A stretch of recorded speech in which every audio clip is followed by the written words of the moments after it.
practicing the basics, or a more experienced player performing drills to improve your shot making and positional play, the drill partner is perfect for you.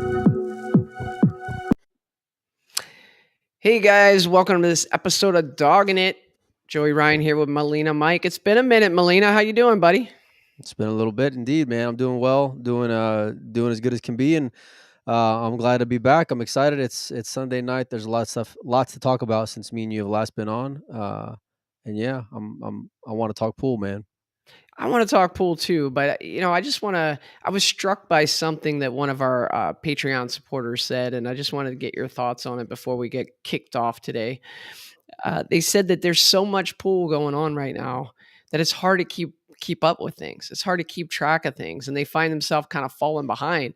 And I want to get kind of your opinion. Do we have too much pool going on right now? Is that possible?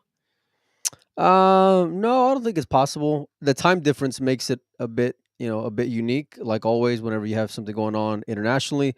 On top of that, and we'll get into it, but that PLP event can be a little rough to follow at times. So that I doesn't like help. this. I like the PLP event. I think it's fun. I think they should do races of 7, but You've hey, never found anything in life you don't like, Joey. that's not true. But I don't like the racking situation that happened out in Las Vegas. So I let's tell talk you about what, that. I tell you what I do like. I do like that shirt, man. Looking Oh, you pretty like good there. this? Looking pretty I got to good. thank our buddy Mike Pinozzo who sent me this shirt. Check it Mike out. Mike asked me for Joey shipping information, and then of course I take the blame whenever it comes in. So it worked out real well, Mike. Yeah. Guys, let us know if you can hear us and see us okay. We got a lot to talk about tonight. And Melina, you and I just saw each other out in Las Vegas.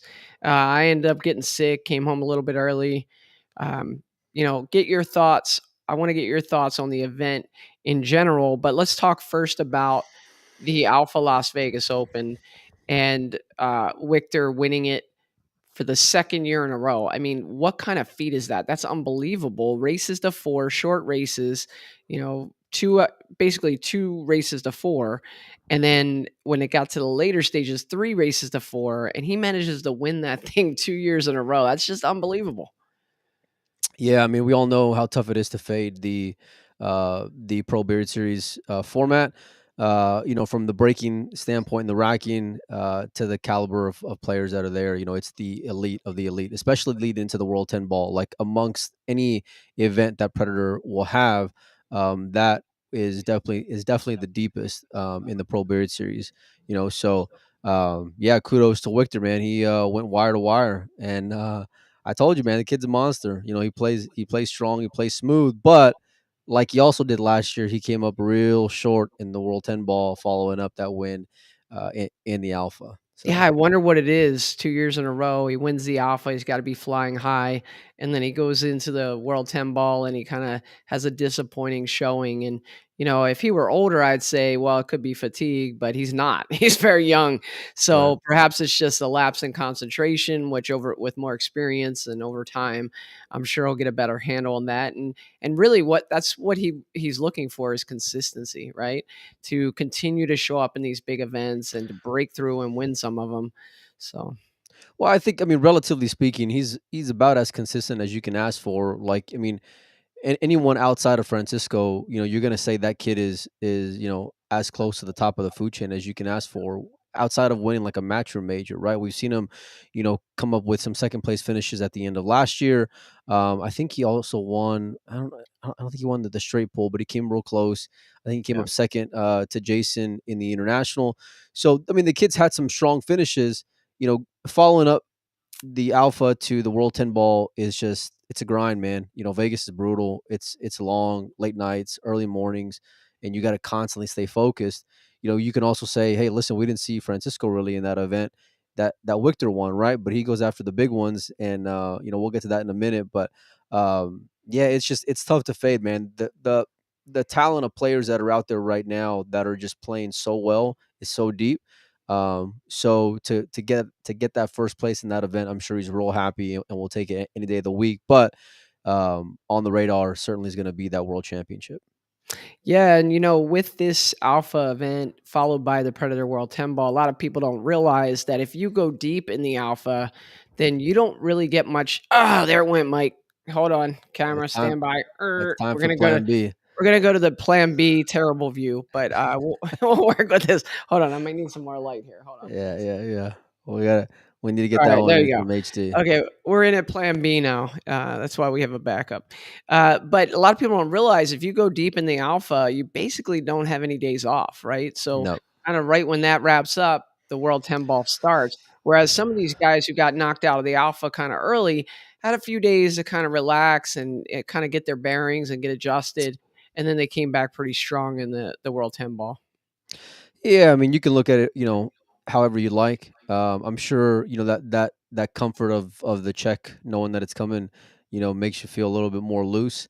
I'm sure plenty of those guys have been there around Vegas long enough to be able to sightsee, for a few lifetimes to say the least. But yeah, I mean, and the one thing about that I'll say kudos to the organizers is it's not where you're not playing like the Derby, right? Where you got those ridiculously long, you don't know when you're going to be playing. You're just hanging around. You have scheduled times, scheduled matches.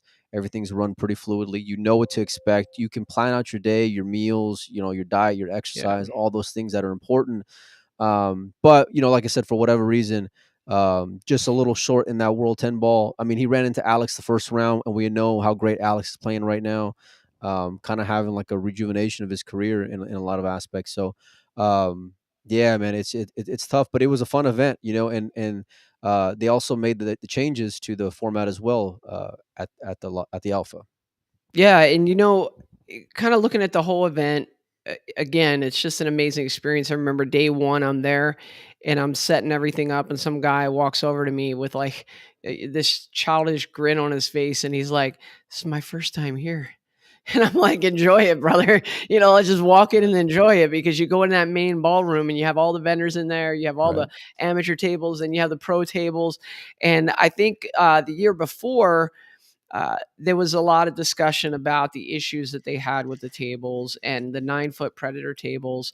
They had a shipping issue. The tables kind of came in. I guess the slate was a little crowned or a little warped in the middle. And so this year it was kind of interesting because all the amateurs got to play on the 7-foot predator tables. And, I heard a lot of complaints about them. They're not diamonds and they're not meant to be diamonds. But, kind of after the fact, as I was assessing, I would ask people who hated the tables, I would say, well, tell me what you thought about, or like, how did you play? Did you win? Did you have success? And it was always like, no, you know? So it's like the people who got knocked out were the ones that were complaining about the tables. But then there were a lot of people that I talked to that went deep in some of the amateur events, and they were like, yeah, we kind of like the tables. So I thought there were mixed reviews on them. But overall, you and I played on a 7-foot table there, and we beat some balls around, and I thought it played pretty fair. Not sure your take on it. No, I mean, this is the first time I've been able to see them. I saw them out in, I think it was Michigan last year rather.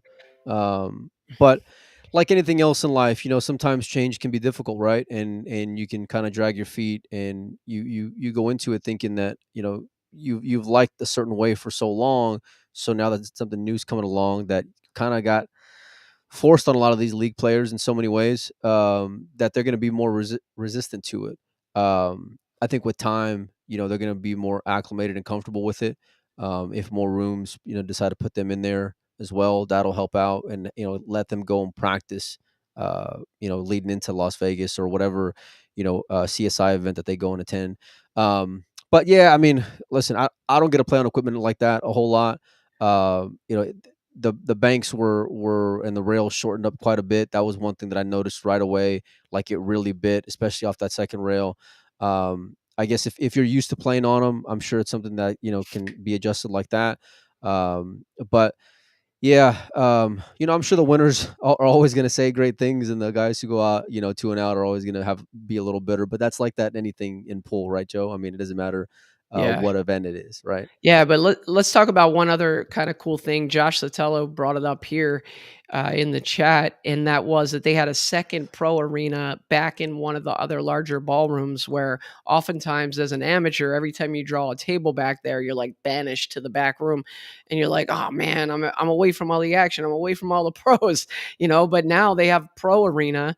They had a pro arena set up back in, I forget what it's called. Is it not the Amazon, one of the ballrooms back there. Right. And so again, another opportunity for those amateurs to interact with the pros. And I know a lot of people appreciated that experience, but I'd like to talk to you about an experience that I did not appreciate.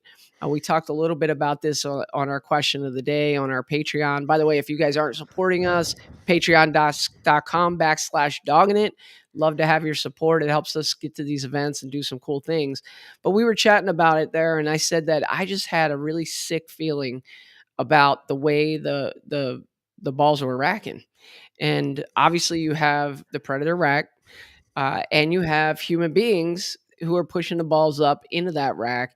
And man, if I had a nickel for every time somebody got slugged in that tournament, I'd have at least like $2.85. It happened quite a bit. And I just hate seeing that. Everybody should have an equal chance when they break the balls to pocket a ball. Might not happen every time, but you do want to see the balls flying around the table and spreading. And man, it just wasn't happening quite often in that event. Yeah. Yeah. I'm trying to think here.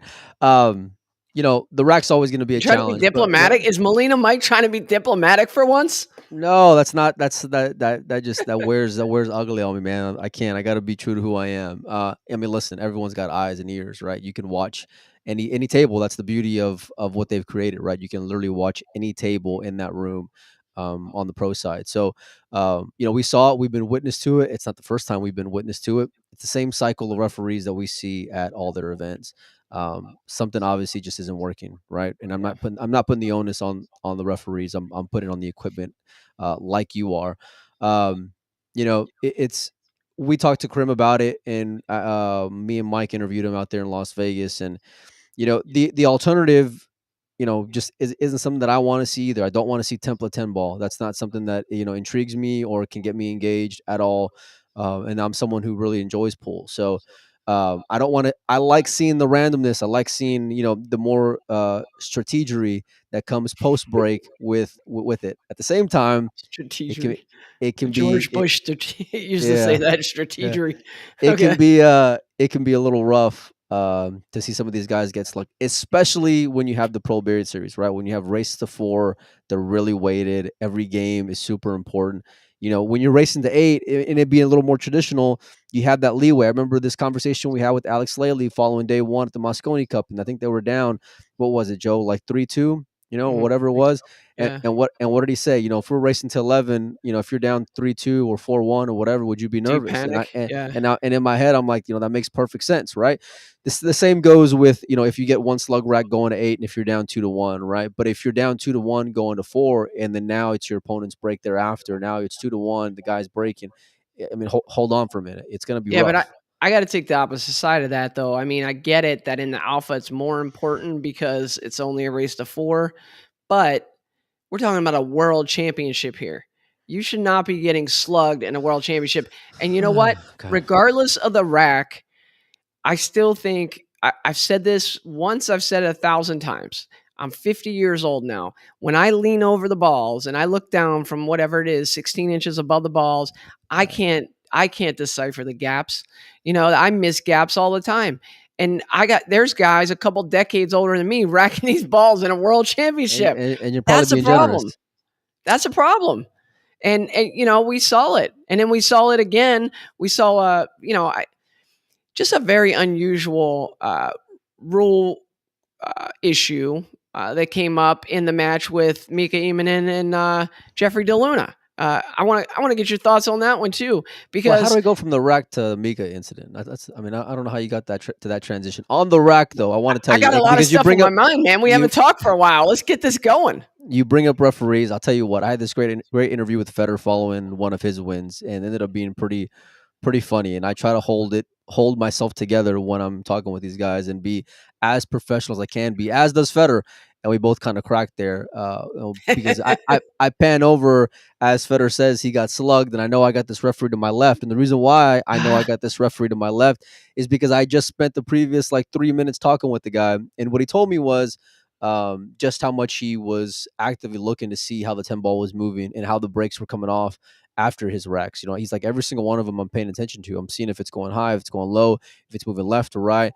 I'm paying attention to all these things. And you can tell, I could tell from the conversation we had, was that there was an honest effort, right? There was sincere effort where you can see guys, if they're in positions where they're just half-assing it, or, they want to be somewhere else. They got other things on their mind or things they want to get to. Those guys are dedicated, and you got to give them kudos where it's due. At the same time, whatever that combination is, where it currently stands, it's just not working out because we've seen slugs all over the place, and it can be at tough times, especially if you're in single elimination or if you're playing race to four, whatever. It's hard to watch. And listen, it's hard for me to say that when I'm just sitting down on the rail. Imagine these guys who are already in the Oh, it's hole brutal. four grand before they even hit a ball, right? Oh, it's brutal. Before they even get a bite out in Las Vegas, right? So imagine how they're feeling. We're fortunate enough to where we're not under that muzzle of being sponsored by or under anyone's thumb here, right? We can speak open and candidly about our opinions, even if we had Predator as one of our sponsors, which they have helped us out before. Um, but it's unfortunate. The one thing, and when you brought up the tables, is that we've seen from one year to the next the effort they've made into improvement, right? The effort they've made into making things better, taking feedback from players and from fans, whatever. I'd imagine, or at least I'll give them the benefit of the doubt, that they're going to do the same thing when it comes to the racks. Yeah. Well, if you think about it, Matchroom took a long time to kind of tweak and figure out their breaking format. And I think now they're on the right track. I think it's better today than it was a year ago or 2 years ago. And they have that break box, and they're breaking with a template, and they're putting the 9 on a spot, and it's challenging. Yet at the same time, players can make balls. I think Predator and CSI kind of have to, get their heads together and figure out a solution for this break. And you and I disagree on this. We disagreed the other morning when we were chatting about this. I like a template rack. I like for the player to have a chance for the second ball to Yeah. go in the side. You're like, oh, it's too boring. But if you think about it, I made the analogy of tennis, and I'll stand by that. In tennis, like, who wants to see tennis if first serves aren't allowed? Nobody. Like, if you can't make a first serve at all, that's a terrible tennis match. I want to see some aces. I want to see some first serves going in. And it's like in pool, if they're not making balls on the break ever, or they're getting slugged, it's a real pain in the butt to watch. So, and then you see the pros breaking 10 ball from the side rail. It just doesn't even look right. I don't know. Yeah, I mean, listen, the guy who won it broke it head on. So for every time you can have that argument, I'm always gonna have that to lean on. And at the end of the day, you've had guys like Federer who have won 2 times in Pro Beard Series using that rack, right? So where there's a will, there's a way to figure it out and to be the better player, right? Be the better. I think this rotation format, the way it sits right now, makes for you have to be a much better all around player, right? Not just these ABC cupcake outs. And I think you get that a lot, which is what Matchroom was trying to do with that 9 ball with the 9 on the spot, right? They're trying to make ways to where the game can be more exciting to watch, because if pros can control everything, which in the elite pros they can control majority of these balls with the break, then it's super difficult to watch. It makes it really boring, and I get real disinterested, man, to say the least.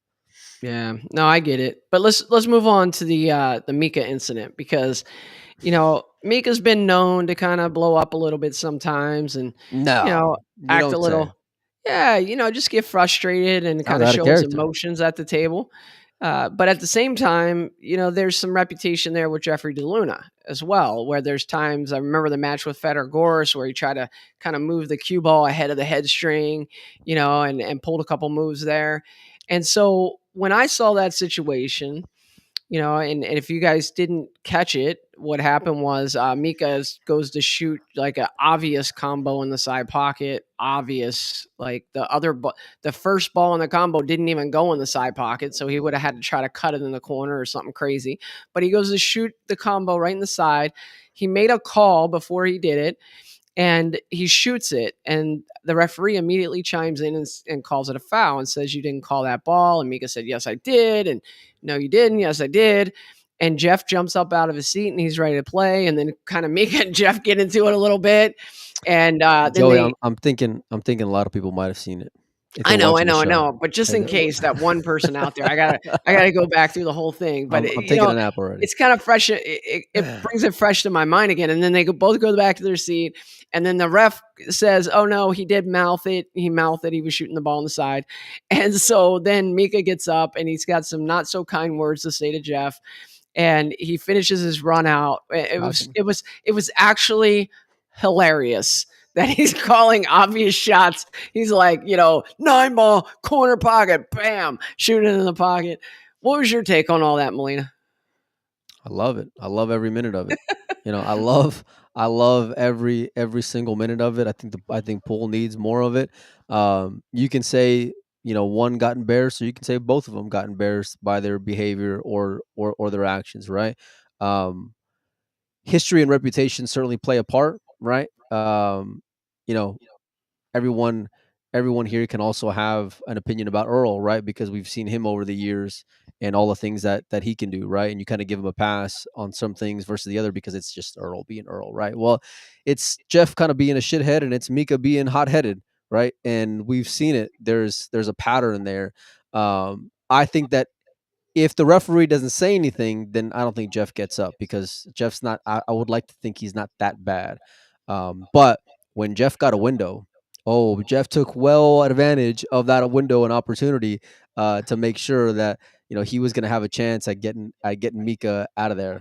Well, you could tell by Mika's reaction initially that there had been other things that happened in that set that had gotten under his skin, because it was like as soon as that happened, Mika was like, "Oh no, this is now I draw the line." Okay, and so you could tell that there was other history there just in that match. But the thing that got me that Jeff did that I thought was really nitty is after it's been decided that no, Mika did, intend to call that shot, and it's a good shot. Jeff goes up and continues to argue and campaign that it wasn't. And I mean, Jeffrey DeLuna in his heart of hearts knows he was playing that combination on the side. There's no doubt about it. So why get up and continue to argue after it's already been ruled upon? I don't get it. Listen, this is the same guy who wanted to flip for the break after playing a gambling match, coming back on day two. The same guy who will pattern rack, playing in a ghost tournament. The same guy who will put the cue ball above the head string in the very next tournament after he gets called out for putting the cue ball above the head string just a few days earlier. Oh, my Um, favorite story was playing an extended set, right? They're playing like a race to 100 or something. that's what I was talking And about. Yeah, oh, yeah, yeah, yeah. You said that? Sorry. I don't yeah, really listen to you anyway. But coming yeah. back But on coming back on day 2 and Federer won day 1 and he's like, "We're gonna lag for the break." What? That's crazy. I don't yeah, know. there's it's just Jeff being Jeff. And I talked to Mika afterwards, and he said it wasn't just that. It was. I talked to him the next day, rather, off camera, and he was Yeah. telling me that there was just a lot of things going on prior to where it's just a lot of little things that Jeff does and Jeff's been known to do, and it kind of came to a head. And at the end of the day, listen, Mika's competitive, right? I think Poole needs more Mika Immonens when it comes to personalities versus guys who can just be stoic and robotic sitting in the chair. I think it adds to the drama. It gets talking points. We were doing an interview with Karim, and all I saw, was in the chat box was all this talk about Mika and Jeff, and I had no idea what was going on because we're in the middle of it. Oh, And what timing.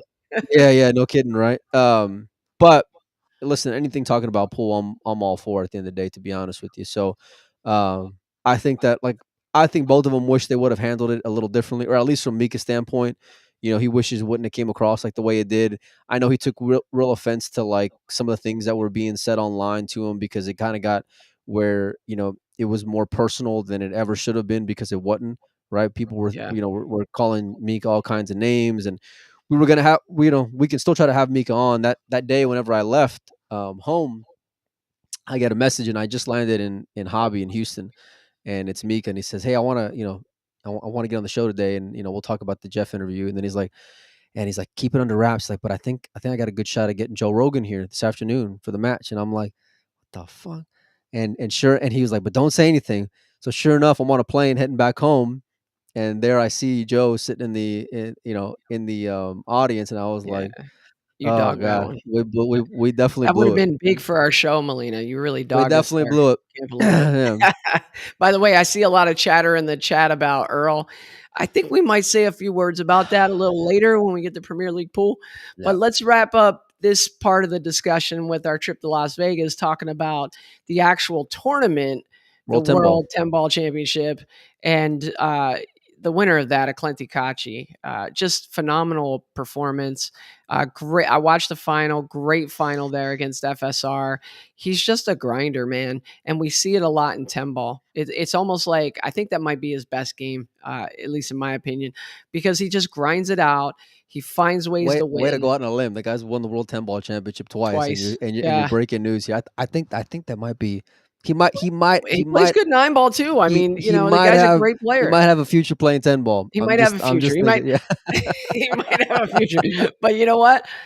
I mean, very impressive performance. And, I got to admit, in the final, I'm rooting for FSR because, like, how sick would it have been to have all the world championships in one year? I mean, that just would have been unbelievable. One calendar, not calendar year, but year, you know, I guess he would have wrapped the new year. I don't even know what you call that. But anyway, if FSR would have done it, it would have been incredible. So I was pulling for him, and he got out to that big lead, and Kachi came back. And I mean, I thought he played exceptional pool there. What are your thoughts, Mike? Yeah, I mean, his tactical game was phenomenal. I mean, his kicking was probably the best I've ever seen in an event, let alone in a final. Um, I loved seeing that battle between players. I love seeing the Francisco and Federer match that lived up to all the hype. I love seeing the final that you thought, okay, well, this is Francisco gonna, finish it off, and then he doesn't, and it's Kachi showing the heart that he has. Really just being stubborn and saying I'm not gonna break from the side. I'm gonna break it like I've always done, and I'm gonna win that way. And then if I God, he don't, was slamming him too, wasn't he? yeah, if I He don't was get out, crushing him. then I'm gonna get out on your break, and I'm gonna beat you by out safetying you. And he was getting out of some really tough spots, and it was beautiful to watch. Massive congratulations to him. He well deserved. And you're up against it because everybody in that room is rooting for Francisco. That everybody wants to see Francisco win that third one, and to show the heart that he did. It just really showed just the kind of player that he is and what he's made of. I think Kachi kind of embraces that underdog or kind of forgotten about role, when he's in there against FSR Kind and of like being you disrespected, kind of like being an afterthought yeah. at times. Yeah, like Yeah, a chip on his shoulder, like, "Hey, don't yeah, forget about me." yeah. And, we didn't forget about him because he played great. Congratulations to him. What Oh, an no, event. we did. I mean, I think there was plenty of times where he was an underdog against Josh. He was an underdog against Francisco, even though he's been there before, and um, he kind of just round after round just said, "Well, wait a minute, I can still compete, right?" And listen, we've seen him in matchroom stages disappear before. He's been on Mosconi Cups where he hadn't played his best pool. We've seen him in events where he can kind of do this and then just kind of plateau for a little bit, right? And we all know he's a great talent. It's that consistency. Some people might say his work ethic. And but to go and win the way that he won against the player that he played up against, really showed just the kind of like I said, the kind of person that he is. At the end of the day, listen, you had four guys who can be on the Mosconi Cup, and Josh, Federer, Francisco, and Yeah. Kachi were in the top four at that event. So for all the complaints about the racking and the rack, my man, listen, probably the four best players still ended up there at the end. Yeah, that's remarkable, and when you look at those guys, I mean, who wants to play any of those guys in a tournament? But Kachi, like you said, there's often times where maybe his work ethic's questioned, or maybe, we say he's probably gonna lose to Josh, or he'll probably lose to FSR, or probably but he just kept winning matches in that tournament, and it's a testament to him and his will to get there and to Yeah. win that event. So congratulations to him. Guys, thanks for tuning in. We see your comments here. Jackson Cook says, I'm so happy FSR didn't win. It's just something about him and Filler. What? FSR is the nicest guy in the world. I mentioned this And before, but actually, so is Josh. Josh is a real nice guy. Josh is Outside of super Moscow, cool. But Josh I is a could see great how guy. people are not on the Josh train, okay? Because the way he acts at Mosconi Cup sometimes it ruffles a lot of feathers. But FSR, even like winning the Mosconi Cup and all the success he's had, he's so humble and he's so cool. And as soon as I got to Vegas, I'm setting up, and FSR sees me across the hall, and he walks over, he gives me a hug, and he's like, "Hey, I'm really sorry for our interview that our technology didn't work as well as you hoped." I'm like, "What? Thanks so much for the interview, man. That was awesome. Super, super fun interview." So, Funny great little guy. funny thing now we can say. So after that interview, he messages Joey and says the same thing. Hey, I'm real sorry about the tech issues we had because it was a little sketchy. As soon as we went live, of course, as it always does. And he's apologizing after the fact, and he says, "I'll come back on after I win the World 10 Ball." So uh, he Dang it. he ca- he called his shot ahead of time. And listen, He almost got there. Jeez. just getting to the final was something special enough. That guy and what he's doing right now is something I've never seen, and Yeah, it's it, it's it's unreal. I always I love rooting for him, but I always kind of wait for the fall when it comes to it because I think like, okay, this is where he's gonna like come back to earth a little bit. The guy just continues to do great. He's I think ranked first or second in the PLP right now as well, so he's not slowing down any at all. And I'm excited to see what this year is going to bring as far as success for him. Yeah, me too. Me too. Great event. So you brought up the PLP, Mike. It's a fun event. It's basically a round robin event. Everybody plays everybody, and then players start getting eliminated. And we're down to the final 6 in that event right now. We got Sanjin in the top spot, Jason Shaw second, FSR third, Alex Pagulian, very nice performance in fourth place, Naoki Oi in fifth, and Conrad Jujishin in sixth. And then the players that are eliminated, a lot of big names there have been eliminated. Shane Van Boning, Alvin Ocean, Skylar Woodward, Woo Kun Lin, Chris Melling, Earl Strickland. One of those been eliminated. So, Mike, I know you've had some opinions on Earl in this event. I've read some things online, things that you've said. Um, The hell do you where do mean you? things I said? I haven't been. No, I I've didn't. seen things you I've, said, I brother. haven't even seen Facebook in 2 weeks. Get out of here. So, what are your thoughts on Earl in this particular event? Well, hold on. Before we get to Earl, I want to talk about what you mentioned just a minute ago. The players that were out, right? It's scratching my head seeing a lot of these names that were there in the first place. A lot of these players on that list that, in my mind, kind of had no business being there. And I don't want it to be like the World Pool Masters in a more condensed version where you're playing these short races. That's not what I want. But there's got to be rhyme and reason to why some of these players are picked, and there is. There absolutely is. I don't know what that is, and I don't know if we'll get an answer to it after we had Karim on, and he brought up the lawsuit that's pending right now. So I don't know if we'll be able to get Emily on, but um, something's up. Like why do we have some of these players that are here now in the PLP that were invited? There's Like got to who? be Like there's who? got Who are you talking about? well read down the list because I don't have it in front of me of the players who were first eliminated. So Seo Seao, Chao Chia Yu, uh, Khalid Al Gamdi, Earl Strickland, Luang Duok Thien, Chris Melling, Wu Kun Lin, Shane Van Boning, Skylar Woodward, Alvin Ocean. Those are all the players that have been eliminated in Okay. order of elimination. Well, just from 11 to 16, Thien, Yes. Vietnamese player, great player. Listen, 99% of the people on earth never heard of him outside of Vietnam, right? So why is he there playing in a PLP event? Xiao Xiao, well, listen, she won the Alpha event, but she was long invited to this event. So it's not like she won it and then they decided to bring her in, right? So she was already on that list. Chow, I think being a women's world champion was the reason why she got in. Khalid, great young player. I love to see that kid. I get it because he won the SVB Open. Okay, if you want to use that bridge to get there, I can buy into that within reason. But these other players, and listen, there's no coincidence that the first 6 players who were eliminated were the 6 players with the least amount of matchroom experience that you can ask for over the last, I don't know, let's say 5 years, right? Because none of these guys have really been playing any kind of matchroom pool. Not Thien, Melling, Khalid, Seal, none of them. None of them. Earl got I an like invite because Melling. I I really like, like listen, Melling. I think he's if he's playing, I think he's right there with all of them. But I see your well, point. hold on a second. I'm going to get to Chris. Chris is a great 9-ball player, but Chris has been playing Ultimate Pool, right? We know now of Matchroom and QTech's relationship, right? And shout out to QTech because they're one of our sponsors for this show, right? I think Chris is a great player, but it's kind of head scratching that okay, now that there's a partnership there, that now Chris gets invited. I remember making that argument whenever they had the rankings in the first place, and I said, "Hey, listen, Chris has won the Derby City 9-ball. He should well be involved on that inaugural list leading into this.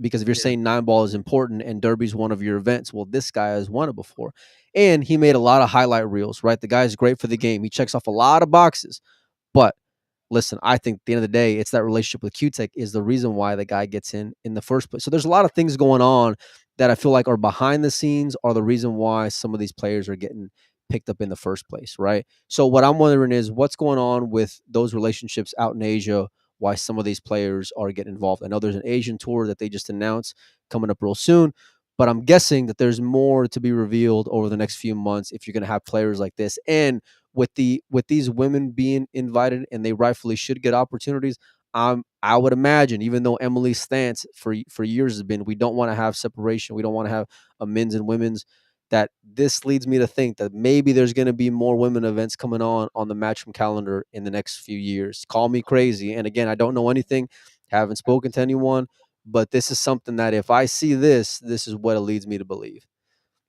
So Melina, I know this is a little bit off topic from what you just said, but a lot of people are asking about this lawsuit that Karim brought up. So you want to shed some light on it? Yeah, no, I don't want to get too much into it, to be honest with you. If you'd like to go back and get more information on it, I would say go back and watch the end of our interview from Las Vegas with Karim for Predator. This is something that we made it a point. I made it a point to not bring up intentionally. There's just certain things that I want to, you know, cross my T's and dot my I's before you start saying some things, and I you thought got to you were be. the Adam Schefter of pool, man. What's going on? Well, yeah, but I mean, listen, you still have to be respectful. You don't want to burn bridges either, No, I you get it. know? So, So go back and um, watch that episode, guys. It's from yeah, Vegas. It's with Karim. You can find it on all the platforms. But so yeah. let's talk about out of these players. Excuse me, these players that are eliminated so far. I guess the big talk was the issue that happened with. Well, first let's talk about Earl Strickland. I Let's did talk see about you him. say some things about Earl Strickland. So thoughts on Earl Strickland in this event? Listen, I was a guy for the Moscone Cup saying I think the guy makes some kind of sense because the Americans, the standard for Americans isn't all that great. And he checks off a lot of boxes. The guy is, box office. He can still give you some, car crash like things to watch, like this thing that we're like this thing Train that wreck. we're all talking about now. We're not even talking about pool when it comes to Earl, right? We're talking about a hugging incident, and that just seems to be where people are so passionate about one way or the other. Um, I mean, listen, you saw it, Joey. What's your take on it? Trying to put my Well, ass out there. first of all, my take on it is he's past his prime. He's still a great player. What No, you're I, you're I just know you're you're just going to say I'm you're going just out on a coming limb. with some hot takes. Kachi might be good at 10-ball. But look, Earl just he's maybe he he's may be on the other side of the hill look, right now. he's at the point where he shouldn't be getting invitations to matchroom events. How about that? He shouldn't be getting Yeah, an invitation to a 16-player matchroom event, yeah. Whirlpool Masters, PLP, any of that, including Moscone Cup at this point. Last year, tons of respect for Jeremy Jones. Comes on the show, he talks about it was his choice to select Earl. He thought he gave him the best chance to win. He didn't perform. Okay, he didn't do it. And so, at the end of the day, he can't really be in that conversation again this year. If he's in Moscone Cup again this year, I'll be shocked. I'll be flabbergasted. Okay, we are at the point now where a lot of people are just done with Earl Strickland. I know there's going to be people in the chat right now yelling and screaming at me because he's been a fan favorite for a long time. And when I say fan favorite, with some people, and some people just can't stand him and can't stand his antics. And we got to see those antics, right? The Korean player Xiao, she ends up going up to him, shaking hands after the match, and then wants to get a hug after Earl. I heard somebody argue and say Earl said she was a great player. Well, no, Earl didn't do that. It was a sarcastic comment about, "Oh, you play better than me," and shook her hand, and it was like such a jerk move. And then she's like, "Oh, But and that's she's trying to." Earl. Earl's a jerk. No, You know yeah, this. but let Earl's me a tell you jerk. something. As a I'm gonna decent turn down my player, volume here because you're blowing up my hey, eardrums as I'll put the mic on. with As a decent player, one of the worst feelings in the world, Mike, is when you finally beat somebody that you admired or somebody that you thought was a great player, or right. and you beat them and you go to shake their hand and they're like, "Oh, you got lucky on the four ball," or "Yeah, you're a heck of a player," and like talk sarcastic to you. It's just not right. So anyway, she tries to diffuse the situation and just tries to get a hug from him, and he just refuses to give her a hug, acts like a jerk, talks about he's had COVID so many times. I'm like, what's going on here? I thought it was completely uncalled for, and it might have sealed his fate being invited back to any other matchroom events. I don't know. We'll see what those views look like on the reels and the short clips and listen. At the end of the day, like Ed says, they're there for TV. They're there for broadcasters too, right? They have other obligations outside of just competition. Because let's face it, if you're looking at just competition, Earl's not a top 10 anything, top 16 anything in the world. Anything in the world when it comes to pool, Earl's not in that category. Pick the category, he's not in it. I don't know what to say. I mean, listen, Crybaby. he goes Top 10 crybaby. he goes after Francisco for I thought he was going to move is what he said.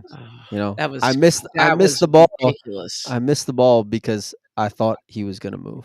That This was is what ridiculous. this is what it's come to with Earl. It's embarrassing. Um Yeah, that's the short answer. It's super embarrassing. I'm embarrassed for him with some of his behavior. I think he's well within his right to say, "Hey, I don't want to give somebody a hug." At the same time, but the way he behaves is just completely uncalled for. I don't think he's got any Look, business when being he wouldn't being. hug her and he walked out of the arena like that, it was the biggest baby move I've ever seen in my Of life. course, yeah. Be a man, give her a hug, tell her good luck, wish her well, whatever, and then and Would you then tell him that? Would you tell him and that? then go sulk in your room. Okay? That's fine. But not right there on the camera in front of everybody. You're just going to turn your back on her. That was just messed up. Messed up. Oh, it was. I mean, listen, she could have idolized Earl like so many of us have since we were young, Exactly. right? And looked up to him. And I that beat could have Earl been something Strickland. Yeah. on a matchroom stage, right? Chris Jackson said it best. He's classless. I agree 1,000%. That's just Earl, man. And at the end of the day, I'm listen, canceling Earl. I'm canceling him. He's people, canceled. people still want We're never people going to talk still want about to. Earl on this show again, Melina. That's Canceled. not gonna. Well, no. As long as Earl's still playing pool, we're gonna talk about him. But I mean, listen, if they want to have him on there, that's their, you know, that's well within their right. I think that what Earl does though is just, It's it's rough, man. cringe. It's It cringe. is. Yeah, yeah, yeah. No, it definitely is. Yeah, without a doubt, it definitely is. It's just I think and I think the ridicule and everything that comes with it, it's well deserved. The people who stand up for him, they're well within their right as well. Hey, Um, I want to point out one of the commenters, Nolan, basically mentioned that you're completely inconsistent with your feelings about Earl and Mika. So basically, you're chastising Earl for doing pretty much something similar to what Mika did, and you loved it. You said you no, loved it when Mika did it. Mika checking Jeff is a lot different than Earl being sour that he lost to a Good girl point. and didn't want to give her a hug. That is completely different in Very my good mind. point. I mean, it's not even in the same realm. Now, listen, when it comes to views, and if that's your goal, I mean, listen, you can't argue that Earl still puts asses in the seats. We saw it in Las Vegas. I wanted to watch Earl Strickland play, but you can also say that he's a mental liability. He's a head case, right? He's completely weak when it comes to up here because he comes up with every excuse Yeah. in the book why he cannot accomplish what he's able to go and do on a table outside of that. At the same time, um, the guy was just a dick, man. I mean, what can you say? He was just rude to, you know what I mean? Like Well, I don't we heard I it kind of yeah. a little bit off I the don't know how else record. to put it any more PC or non PC than We that, heard a man. little bit off the record in Vegas from some of the players where it was like, he was automatically, as soon as he got there, talking about how he didn't belong and things like that. So yeah, mentally it's almost like even if he's A shooting well, liability. yeah, even if he's shooting well, he's not in the right place mentally to compete with the top, lions of the sport. These are lions here. I mean, they'll just eat your heart out. They'll just destroy you. So talking about that, let's look at the 7 through 10 group that got eliminated. I mean, there's some killers there. Albin Ocean, it's the 9-ball event. He's out. That's surprising. Sky Woodward, he's Back to out. back champion out. Sky Shane Dog the Van, 5-ball, to get in that final six. I mean, Shane yeah. Van Boning, he's out. Wu Kun Lin, he's out. Got to be disappointing for these players to be out after day 7 of this event. Look, I'm gonna be honest with you, man. This PLP event's rough to watch. I don't know what the hell is going on half of the time. I don't know who. I, I'll check in at the end and I'll see who's where, and okay, that's cool. And then okay, at the end of here, they're going to play. And, at the end of today, it kind of got a little interesting because Sky had a chance to, get a spot or not get a spot, and made for a great what was a final rack. I think at 4-3, but it's a lot. Some of the players' choices had me scratching my head. Like I mentioned before, you know, if I like to gamble on things, right? So if I see it's even more or less, then it makes for interesting when it comes to gambling, right? But if I see a roster like this, right, I know the players with the least amount of matchroom experience aren't going to do so well. I know that. I know that. The And then it Swami. and then it follow, Now but who's it dropping the hot takes?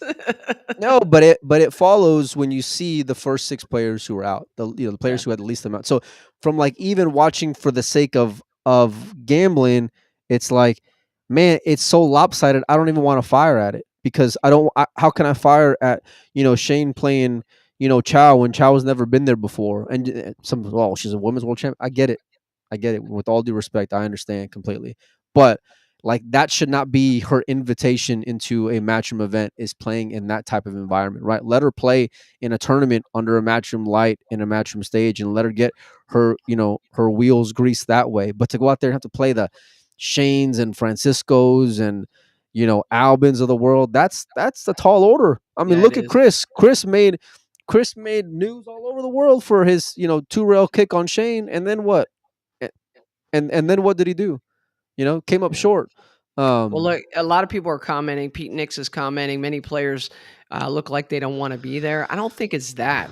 I think it's just a grueling event. It's so many matches over so many days, and I think it really tests their stamina, which is interesting. We don't see this in a lot of other events where they're Yeah. playing so many matches, and so I really do think that they're fatigued. And Shane even made a comment online I saw talking about jet lag and not really being able to sleep out there, waking up at Emily 4:30 in the posted a morning. picture of Jeremy, passed out at what was 3 p.m. on an afternoon there, the very Yeah. first day. How do you think the players feel? And they just got done playing. Well, Listen, we need 2 weeks off from Vegas, not doing a damn thing. You can imagine what those guys go through, and then they're going right after that across the world to do this thing now.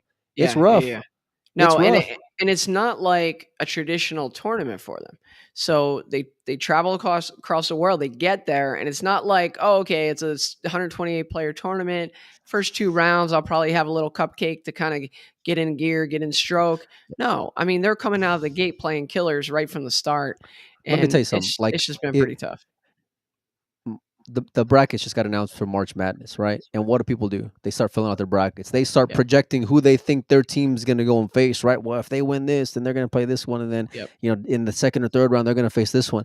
I don't know what the hell's going on. What Sky's got to do in order to get through on day 5 when it's day 1. I don't know what Shane's got to do in the next 2 matches in order to get through. And it's like it's a poor job explaining it. Maybe they do a halfway decent job, and I'm just not paying attention. I don't know, but for me, from what I'm seeing, and I'm watching, I think more than the average person, it's rough, man. I mean, it's real rough to follow and to stay Yeah, engaged.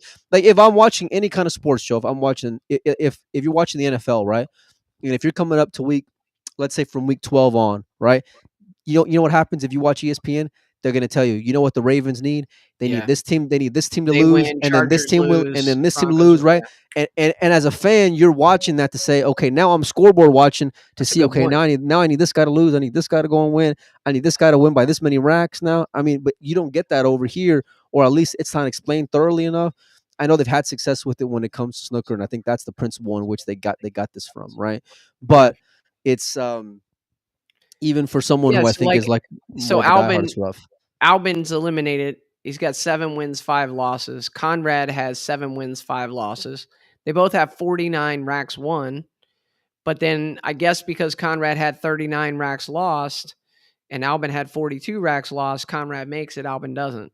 So, like, hearing about those scenarios kind of along the way, and, if this happens, then that happens, would kind of help. But I also think they need just a little something extra. I'm not sure what it is, but just to get people's excitement in the early stages of this event, because it's kind of a long lead up to where now we're going to be really excited about the end of this event because now it's going to get hot and heavy. Are we?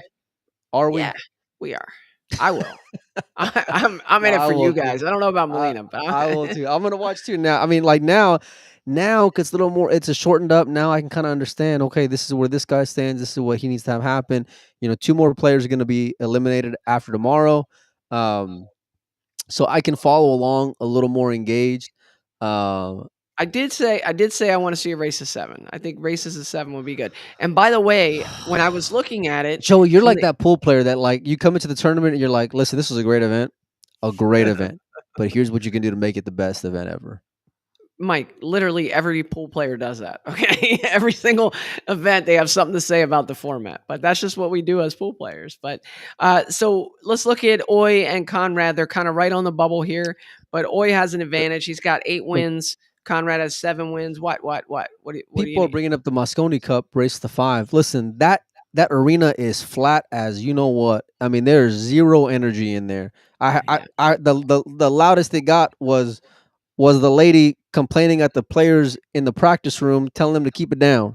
Right there is zero energy in there. You wonder why Conrad looks like he's like this, and then you got Shane Why are you who's picking on like this. Conrad? I'm just saying, man. Listen, those guys are. I mean, they got to do something to like liven it up some, right? They got to Hey, do I something saw a to like. post. I saw a post about Jason watching the other table when his opponent was running out on his table, and if that would be considered sharking. And I don't consider that sharking as long as he's sitting still and kind of doing his thing. But some people did consider it sharking because he's not even watching his opponent run out on him. What are your thoughts on that? No, I mean, most players don't watch what's going on their table. They just look away. So at least they got something to watch in this case. I don't know about Um, that. I mean, you'll see more often than not players not looking when the other guy's running out. I've noticed it quite a bit. But You I know, don't know. I would have Melina, there loved to was have one of my nemesis on the East Coast when I was playing was a what guy named one of your what? Nemesis, something. Did I not say that right? Was Ryan McCree. She was a good player from the Northeast, and I had so many chances to beat Ryan in big tournaments, and I could never get there.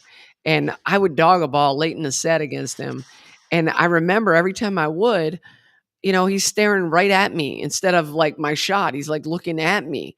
And I asked him about it one time, and he's like, "Yeah, if I want somebody to miss, I just look right at their face while they're shooting, and not like the actual shot." And so it's like you feel his heat on you of him like staring at your It's face while actually you're pretty down smart. shooting. Yeah, it's pretty crazy. But yeah, but not looking away to the other table, that wouldn't bother me at all. Just run out the balls and handle your business. I don't know. I mean, Earl was complaining because he thought the guy was gonna talk. What's gonna I mean, move? what is it that you're allowed to do these days? Like Not too much. I the commentary's been great. I love watching Alex and Oh yeah. Jeremy and Carl, and the other gentleman. I can't remember his name, but I think he does a great job as well. I am gonna watch more intently over the next few days or next 2 days rather. 'Cause I think that's all that's left. I think 2 players are gonna be limited tomorrow. Who's on the bubble? Joey, is it Yeah, the bubble is Conrad and Oi. Alex? No, it's Naoki Oi and Conrad Jujishin.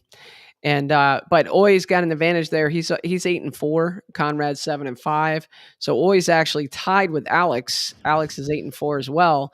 But Alex has more racks won than him. He's got 54 or 53 racks won to Oy's 49. So both those guys need to get moving. And I'd say Conrad really has to get moving because he's got to Okay, so jump Oy and Alex.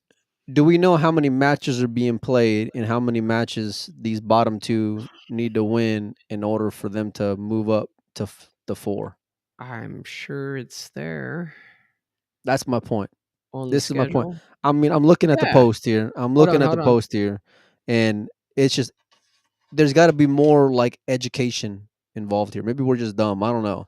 Maybe it's just late. We need coffee. Something's up. But you know, All the right, way that I got it for you. See, there's this thing called reading. If you go to the website, you can actually read. I got the Joey words. Ryan for this. He's my Google. You can read the words, and it says the remaining 6 play each other once more on day 8 before the top 4 contend the playoffs. So they only wait. The remaining 6 play each other. Yeah, so it's a round robin tomorrow. Everybody plays each other. And then out of that, they'll come down to 4. And then it says, here's the thing it says. And then before the top 4 contend the playoffs. But then it says all group matches race to 5 alternate break. And they're referring to the matches before that playoffs, so to speak. Playoffs. Remember that? Playoffs. Before the playoffs as being group matches. So I don't know if they're going to be races to 5 now in the playoffs. I think that's staying. I think race to 5 is staying. I could be wrong. All right. I'm just going on a limb here. Yeah. Well, look, one thing's for certain. Even though the format's frustrated you a little bit, you can't really keep up. You're a little challenged. Well, it's not. We're going to get some good pull here. I'm a little challenged. That's without a doubt. But it's tough. It's tough to follow. There's like something's got to give here where it can be more exciting early on, like you said, right? And Joey's got nothing negative to say ever. So, Eric says playoff race to 7. So there you go. Well, it's not on the website, but thanks, Eric. See, there we go. Maybe he wants it to be a race of 7, or do you actually know that, Eric? It'd be interesting. But Mike, let's pick 2 players that are going to play each other tomorrow. Okay. And we'll put a little bet on it, you and I. So you want to pick 2 players now that there's 6 left? Yeah, I got 2 players that I'm looking at, and I want to see who you like out of these 2 players. You ready? Okay. You want to go first? Sanjin. No, I'm going to give you the 2 players that when they play tomorrow, we're going to pick one of them. I'm going to let you take the first pick because I'm going to take or the match will be Sanjin versus Pagulayan. Sanjin. You're going Sanjin. I've been saying he's been this hot in this event. That's what everybody's been saying. I said I've been talking about this kid playing for the last year and a half easily. How about him being the next guy up, the next Victor, the next. I don't want to say next Federer because no one's the next Federer right now. But that next guy who's going to be on the radar, and he's showing it. He's showing his mocks. He's one of the players who I thought going into it like you know what he doesn't have a whole lot of success on matchroom stages. He hasn't done a whole lot. But boy, is he showing where he's at right now. He's showing where he's at right now. That kid is becoming a star. And I think that's what they're trying to do with some of these things, like with some of these players, lesser known players, so to speak. He's won a European, I think, 10-ball championship already before. Let me see him win this event. Okay. That's all I'm going to say, because to be on top right now is very impressive. He's been playing very well. He's been playing very well. But when it gets down to the nitty gritty and he's playing FSR or Jason, for the actual title, I've seen the kid fold. I've seen him fold. Listen, when against Josh, he had a 9-ball. I think it was to win the European 9-ball. Yeah. It was to win the European 9-ball championships. He's on the hill. He's on the 9-ball, completely dogs it. Josh makes that 9 and then breaks and runs to win the European 9-ball championship. So I've seen the kid dog it under big pressure, but he's still showing that what he's capable of in this event. Now, if he can hold it together, and listen, he's holding it together against great players up until this point. But when it gets time to cross the finish line, right? Not in the meat and potatoes of it, but I mean in that home stretch. That's when you see champions rise. That's when you see the Kachis, the Fillers, the Albins, the Franciscos. That they step up for big moments, right? They step up for those clutch opportunities. They thrive. This isn't going to be like a world championship, but it's going to be pretty good to It's gonna see be him if he big. can make It'll it. be the Yeah, yeah. biggest. It'll be his biggest opportunity yet to But take listen, home a big I title. think for me, just his success up until this point is great enough. Because if you're going to tell me it's gonna figure out on a race to five, in a playoff, I'm not going to buy that. You know, this What do just you mean? solidify. Like I- if let's say he If he loses doesn't five. win this, none of this matters. If he doesn't win this, as impressive as he's been to this point, like So you mean people aren't going to remember it. the 15 wins that he has playing race to five against champions don't matter, but the one race to five that he loses against Alex is going to matter? Is that what Yes. you're telling me? Well, not against Alex, but if it gets down to the final or the semifinal, like he needs a breakthrough. He needs a breakthrough. And because in 2 years we had a hard time remembering who won this event last year. You remember? You were like, I think it was Alvin. No, Was it Alvin? I don't know. Was it Alvin? Was Albin it won it Josh? back to back. Albin Yeah, won it back to and back. Pinozo was saying Josh. Remember? Like you only know he won it back to back because I told you I looked it up when we were having that argument, and that's my point. My point is, if Jason Shaw wins this event and Stangen loses in the quarterfinals, Okay, what would you say about Jason then? Let's talk about Jason. What would you say if Jason wins this event? completely different comparison. Jason Shaw has done so much already. I mean, like you're talking about, like Sanjin needs a big win. Jason Shaw's got tons of big Yeah, wins. but I don't see. I wouldn't say this is his big win. Like I would say this is the kid's coming out party. No, I think this is like part of the steps, right? These are like part of like this is what I'm going to equate it to. David wins the World Pool Masters, right? Great player, amazing player, right? Does that mean he's in that elite category? I don't think so. You know, and even when he beats Alex, right? When Alex beat Shane 9-1 in the World Pool Masters, are you going to say, well, this is Alex's coming out party? This is when Alex just shows the whole world what he's made of. No, he won the World Pool Masters. He beat Shane. It was great. It was an invitational. He showed I'd up. like to see you But win the World Pool Masters. what You can't that win the that World Checkers that Masters.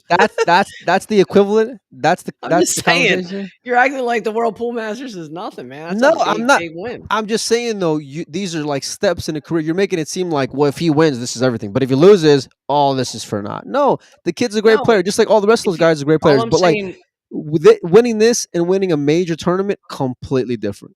yeah, Completely right, different. right. But if he doesn't win this, it's a missed opportunity to really break onto the scene. We all know him. We all know he's a good But look at player. everybody talking about him now. He's already in conversations now. Isn't that I'm what you want? saying that they'll have a short memory on that if he doesn't win the event. He needs to win the event. There's going to be a lot of pressure on him towards the end of this. Mark my words. And Wait, Alex wait, is wait, going to wait, beat him wait, wait. tomorrow. Hold on. So if he's in the finals, there may be some pressure on him. Is that what you're saying? Is that what you're saying? Is this another Ellen hot take? Hey, by the way, do you guys like You're my three. shirt? I saw You're Jennifer three. Abbott made a comment on it. You like this shirt? Check it out. You're 3 for 3. You're 3 for 3 for hot Oh takes, man. man. So far. All right, fine. Whatever. Look, we haven't. Uh, Federer wins 2 events out there in yeah, let's Vegas. talk We ain't about talking about that. that. That's pretty sick. I Let's mean, talk about it. kind of expected though, right? Oh, wait a minute. Wait. So if I Sanjin wins think this Federer. event, it's his coming out party. But Federer winning these 2 events, it's just I kind of, that's all right. It's all right. Federer's a pretty good pool player. I think. he He may have some won the U.S. potential. Open 10 ball. When he wins the U.S. Open 10 ball, I reached out to you and I was like, "What happened in the 8 ball? I lost track." And you're like, "I don't think they're done with that yet." And sure enough, next day as he wins the U.S. Open 8 ball, I was not shocked. I was not surprised by any means. And there were some good players in that event. I think he beat Roland Garcia in the 10 ball. I'm not sure who did he beat in the 8 ball final. Do you know? Much better class of field than what it's been in the years past, where Shane robbed the event by himself, basically, and they would have like 12 entrants in there. And this was a pretty good field. Listen, I've said it before. If you put a diamond table in the middle of anywhere, Federer's going to be the favorite. Conditions make a big difference. Obviously, the kid's got the world of talent. He's going to be a favorite in any tournament that he enters into. It doesn't matter what discipline it is, whether it's 8 ball, 9 ball, 10 ball, banks, one pocket, you name it. The kid's just a phenom, a savant, whatever you want to call him. He's all those things and then some. He's Um, he's redonk. he's a monster. Yeah, he's an Yeah. absolute monster.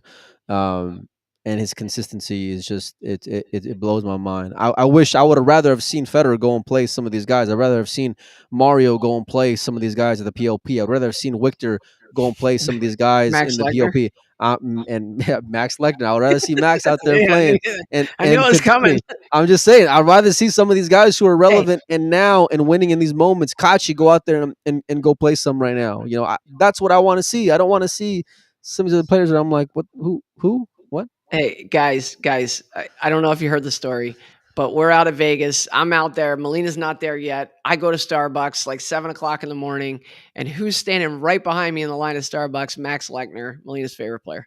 Right. And I'm just sitting there. I turn around and I look at him like 2 or 3 times. And each time he's like in his phone and he's just got that look at 7 a.m. Like, I don't want to be bothered. So I punked out and I didn't say anything. I was going to get a picture something with him and send it to Melina with a heart, but I didn't do it. Right. And so I get to the front of the line and I made sure to listen to his drink. And so it's a cappuccino. That's like some like restraining order type stuff, buddy. Yeah, That's all I'm saying. That's so all I I'm told saying. Melina, I was like, hey, if you want to get on his good side, go, what was it? A cappuccino with soy milk? I'm sure you creeped them out I think it by was. saying that. Yeah. So soy milk cappuccino. How do you talk all this shit ahead of time and then when you see the guy, you don't even I like say punked hello? out. I'm an introvert. What can I say? I'm an introvert. If anybody's ever Clearly, seen me out and about, I don't really talk to many people. But the clearly. funny part was Melina sends me a picture a few days later after I left of him and Max together, and Max is making the heart. Actually, they were both making a half of the heart, right? Yeah, yeah. For you, It was I funny. said, hey, we need a picture to send to Joey, It was funny. he says, I got it. Didn't even miss a beat. Just immediately said, let's do You this, and it know, was perfect. Mike, I not that I wanted to get sick, but I'm so glad I left when I did. You know, like the next day there was a huge snowstorm. So many people had trouble getting home from, believe it or not, in northern Arizona and Nevada, it was a snowstorm. People had trouble getting home. So thankfully I made it home. But all I'm glad. right. Yeah. So, guys, listen, thanks so much for joining. Do us a favor, hit us up on Patreon, patreon.com/dogging it. There you can show your support. We have a number of different tiers where you can help us out if you like the content, like what we're doing.